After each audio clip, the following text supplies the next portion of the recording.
Assalamualaikum warahmatullahi wabarakatuh. Saya Raudatul Afida ingin menjelaskan sedikit tentang materi farmakologi. Yang pertama ada apa itu farmakologi, peran farmakologi bagi seorang farmasis, perjalanan obat dalam tubuh. Yang pertama, jelaskan apa yang dipelajari dalam farmakologi. Farmakologi atau farmakologi berasal dari bahasa Yunani, yaitu farmakon adalah obat dan logos adalah ilmu.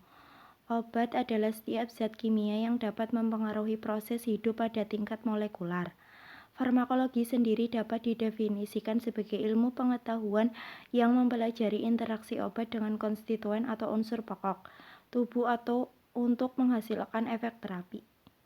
Definisi tentang farmakologi yang dirumuskan oleh para ahli antara lain, farmakologi dapat dirumuskan sebagai kajian terhadap bahan-bahan yang berinteraksi dengan sistem kehidupan melalui proses kimia, khususnya melalui pengikatan molekul-molekul regular yang mengaktifkan atau menghambat proses-proses tubuh yang normal.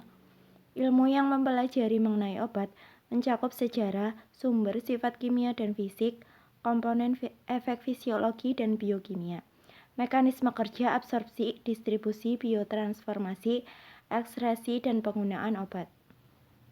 Yang kedua, ada peran farmakologi bagi seorang farmasis. Sebagai penanggung jawab di industri farmasi pada bagian pemastian mutu, quality assurance, produksi, dan pengawasan mutu quality control.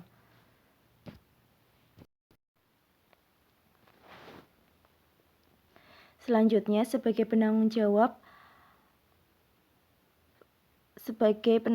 fasilitas pelayanan kefarmasian, yaitu apotek di instalasi farmasi rumah sakit, puskesmas, klinik, toko obat, atau praktek bersama. Apoteker dapat mengganti obat merek dagang dengan obat generik yang sama komponen aktifnya atau obat merek dagang lain atas persetujuan dokter dan atau pasien. Dalam melakukan pekerjaan kefarmasian pada fasilitas pelayanan kefarmasian, apoteker dapat mengangkat seorang apoteker pendamping sebagai SIPA.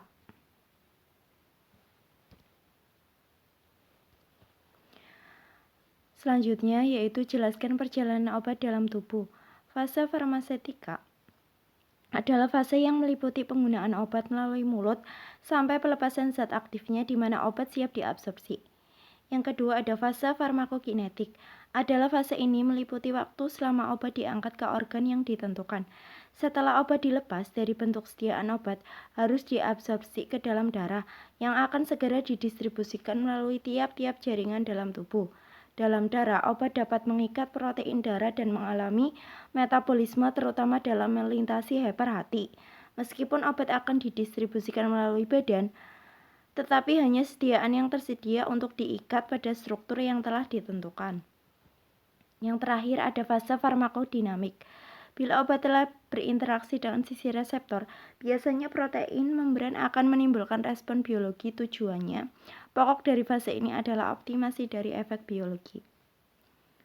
Sekian penjelasan dari saya. Apabila salah kata, mohon maaf.